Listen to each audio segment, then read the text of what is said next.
So the experience was that, or it's at least the way that it started out, I sort of just ended up in the effect of it, and that's what I became aware of. I was sitting in a jail cell, but I knew the jail cell was inside of a bank.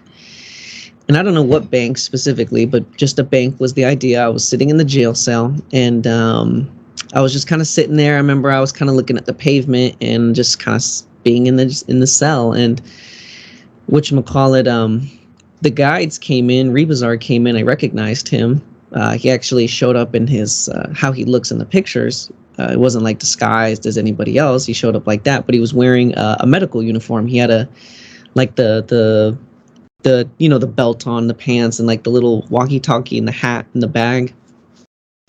And then there was like an officer there. Another officer came in, but I think it was Fubi.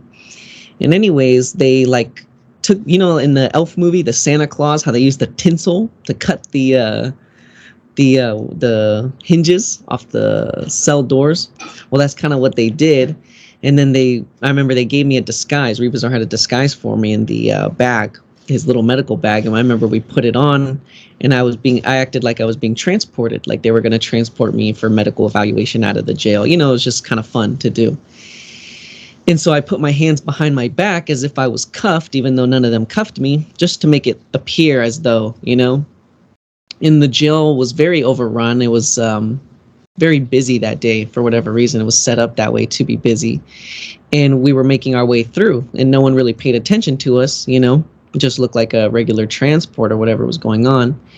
But there was one individual sitting amongst the crowd. Looked like he was waiting to be called up. He had a very big nose, very large nose, and he looked at me and he looked at my hands, and I instantly could see that he knew that I was not cuffed and something was afoot. So there was something fishy going on, and he could smell it, you might say.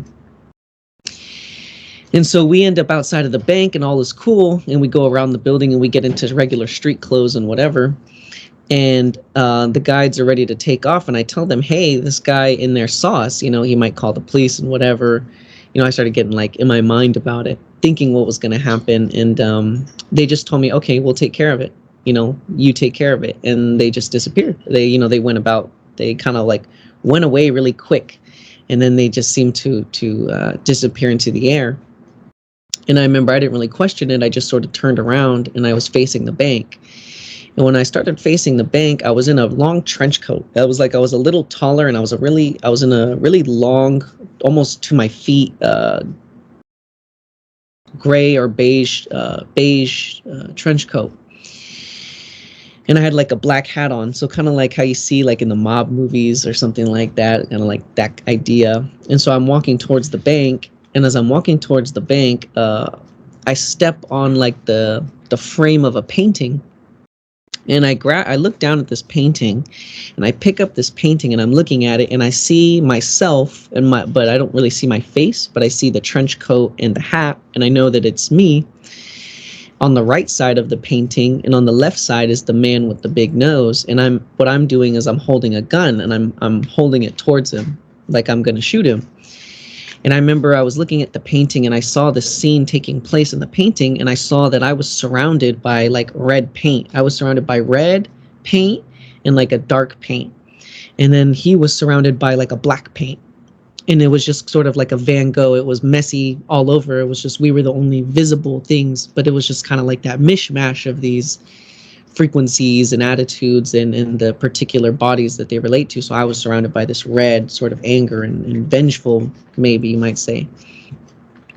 And I remember when I was looking at this painting, as I really looked it over, and it hit me, all of the impressions about, kind of like the bigger picture, looking at it objectively. I remember I just put the picture down, and I said, I don't want to do that. I don't want to hurt this person. There's no reason. It doesn't make sense to do that. So I really had to face myself in these attitudes that I have, maybe like I said, vengeful, spiteful, anger, whatever. And so anyways, after I put the picture down, I remember it was like I took the trench coat and all this stuff off, and then the man inside the bank, I could see that he disappeared. He fizzled into like almost like Tinkerbell dust, just gold dust. He just disappeared.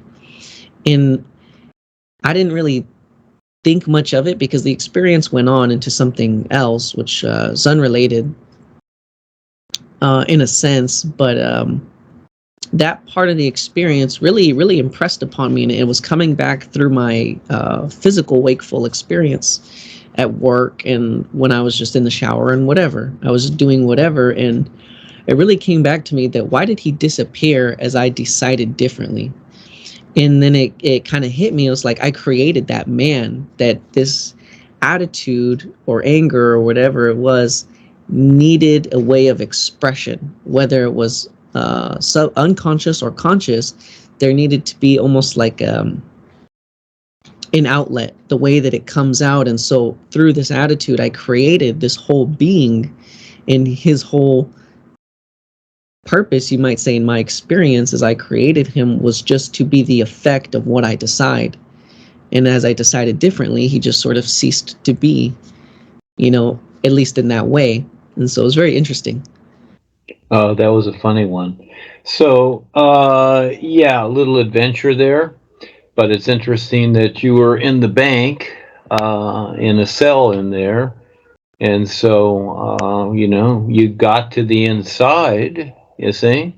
You're the inside guy. So there's a little hint there. But then again, as you go through the experience of whatever it is, these are objective views, just like the painting, you see. And you stepped on the painting with your foot, right? Yes, the frame. That's how I noticed it. Mm-hmm. It was on the floor. And which foot, left or right? Right foot. Right foot. Okay, so that could be the future. Okay, it's possibility. So it's your right foot in the physical. The foot is the physical, and the painting's on the ground. So it's something in the physical sense. So something to be aware of. And as you looked at it objectively, like watching a movie, you decided, no, I don't want to have this attitude or whatever. See, that's all. It's just confronting you. And it doesn't mean that, we all have that within us. And we're just confronting these things that exist with a personal self because it's all over creation. And many times we think this is us if we get angry or whatever. But lots of times it's really not. We're picking up other things, like we're picking up other thoughts because they're projected all over the place. And so, again, we've been literalized to the system. So, again, you're just seeing things objectively so that you're aware of them and you see what not to do. You see, that's very important. You got to see what not to do as we go through this and, decide to take our part, whatever it is, just like while we're here, etc. The real universe is different. But while we're here going through this, we need this to be able to recognize that reality too. So all this funny stuff. But, and the rest is like whatever. And the big knows, that usually implies that that individual knows. It's just that simply. Knows what you're doing, you see? So it's kind of funny. So how the real side, and Rebazar appeared to me one time like that. He had a big nose, and so finally recognized that, oh, Rebazar knows, but they're just being funny. So it's giving us all these objective views constantly and preparing us as we decide our purpose. And we know what that is, Jeremy. So just be aware of that along the line. So that's how secret agents and FBI agents or whatever, they're trained for all these things, all this psychological stuff to look out for and how to deal with people because they got to deal with the world, and so do we. And so this is where we become more clever and aware to provide something that's a benefit and at the same time even help the bad guys do better. You see, so that they don't have to continually create havoc for others and themselves, etc. So, big learning experience. That's all good. Thank you.